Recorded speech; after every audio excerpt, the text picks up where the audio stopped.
Bonjour, je m'appelle Raymond Demey et je suis diseur de Bonaventure. Je suis également analyste existentiel et life coach. C'est la 26e fois que je m'adresse à vous pour vous parler de mon art, la mancie, et la 2e fois que je vous parle de la mantique psychanalytique.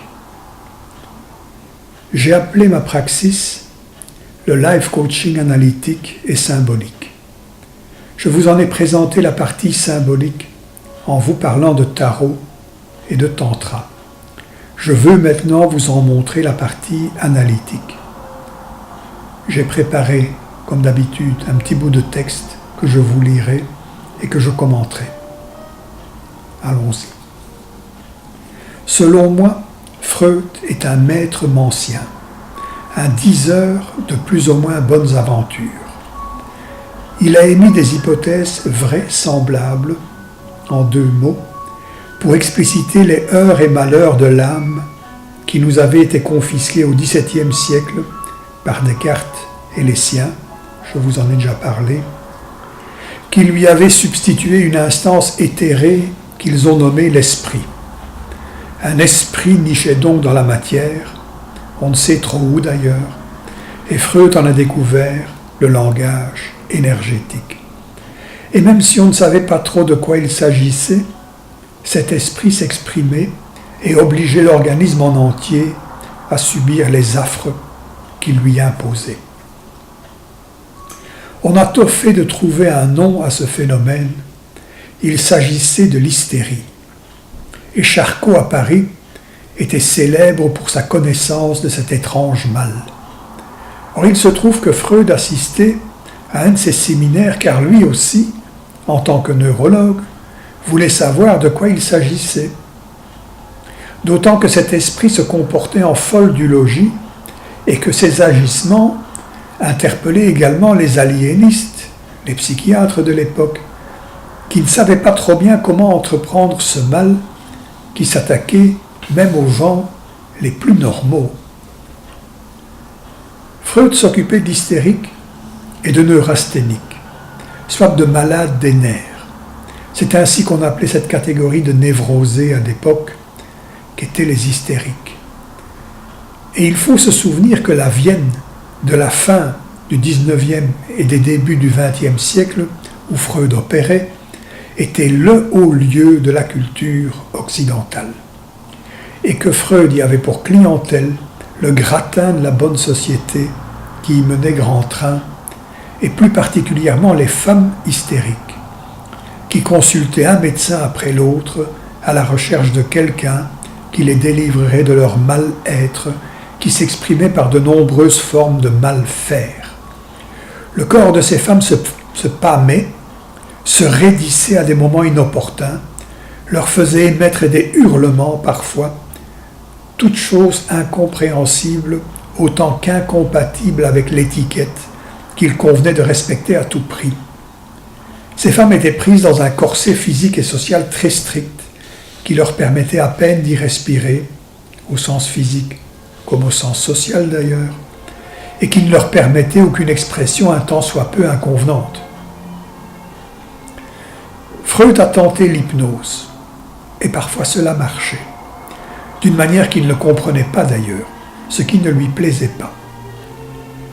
Puis certaines de ses clientes lui ont demandé de se taire, de les laisser s'exprimer et de les écouter. Et c'est ce qu'il a fini par faire. C'est ainsi qu'est née la thérapie par la parole. Car cela marchait tout aussi bien que l'hypnose. Et Freud y comprenait quelque chose, ce qui change tout. Il s'est mis à rendre compte par écrit de ce qui se passait durant ces séances et à émettre peu à peu des hypothèses qui, mises ensemble, constitueront ce qui deviendra la métapsychologie psychanalytique, la mancie de Freud. Freud était également à l'écoute des mouvements culturels de son époque, des surréalistes qui sévissaient à Paris et qui parlaient entre autres d'inconscient, mais également des spiritistes qui sévissaient dans les salons huppés des capitales européennes et qui parlaient des esprits qui hantaient la matière et d'autres qui ne voulaient pas mourir et venaient hanter les vivants, etc. Et il en vint à dire que sous le niveau de la conscience, il y en avait un autre, l'inconscient.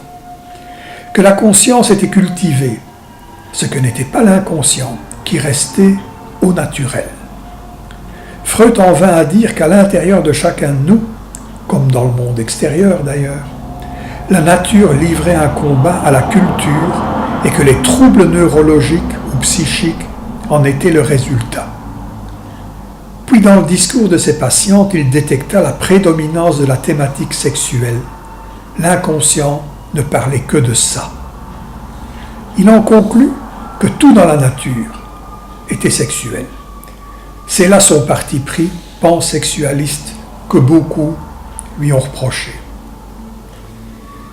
Dans l'élaboration de sa deuxième topique, il finit par dire que le ça, notre nature, était bridé par le surmoi, notre culture, et qu'entre les deux, résultant du choc des deux, se trouvait le moi censé nous représenter. Dès que moi pouvait comprendre ça, il s'apaisait, même si surmoi ne cessait de s'opposer à toute expression de ça.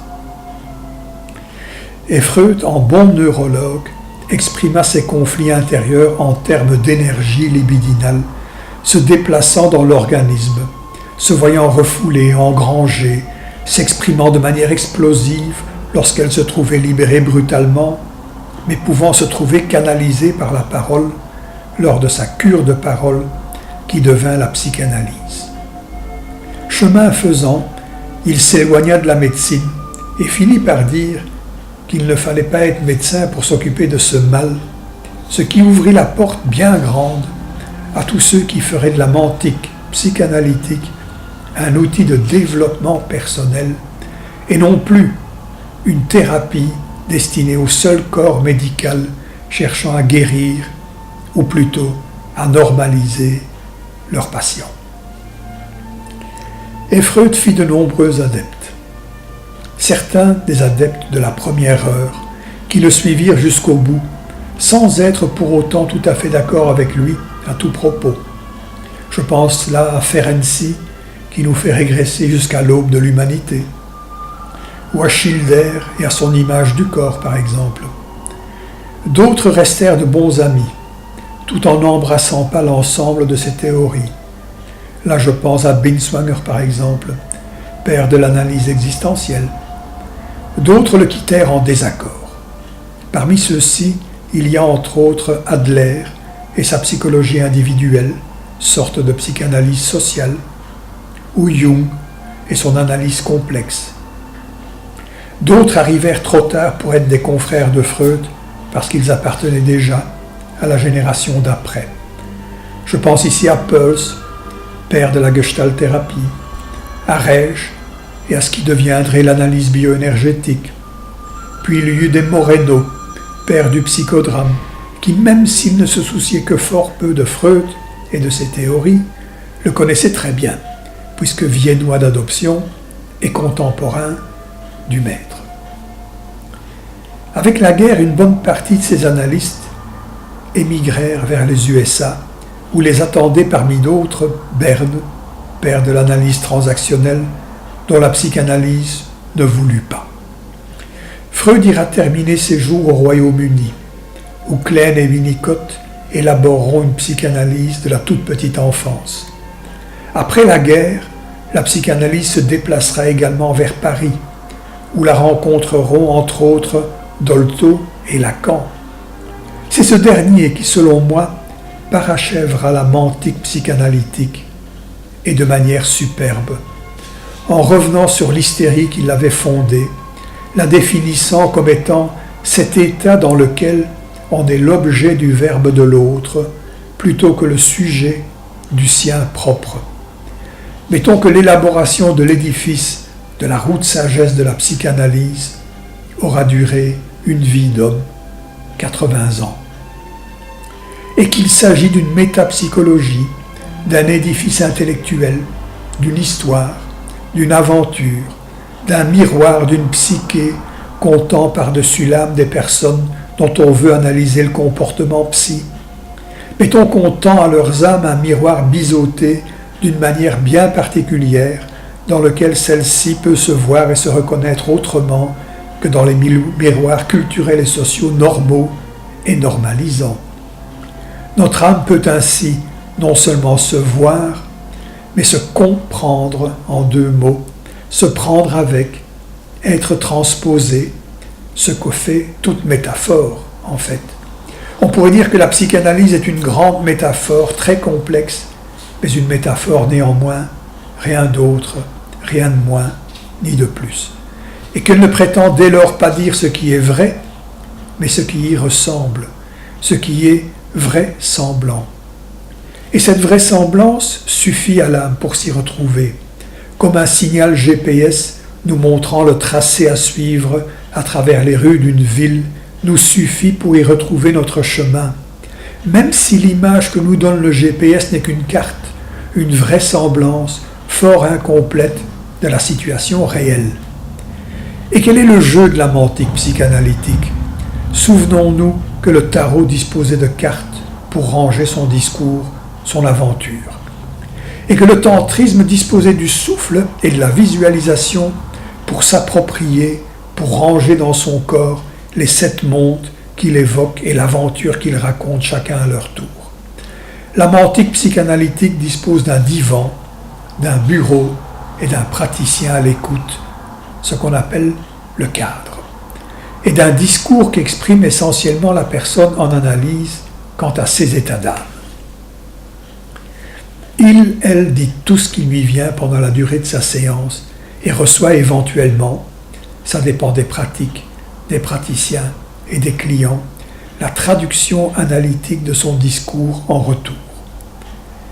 Où est-ce que je me trouve? Et le praticien GPS répond là. Et pour aller vers cet autre point, et le praticien GPS répond par là. À partir de ce moment-là, la personne en analyse peut se tromper autant de fois de route qu'il lui chante. Le praticien GPS refera à tous les coups une mise au point en lui disant où elle se trouve et quel chemin employer pour se diriger vers là où elle veut aller. Voilà pour cette fois. À bientôt.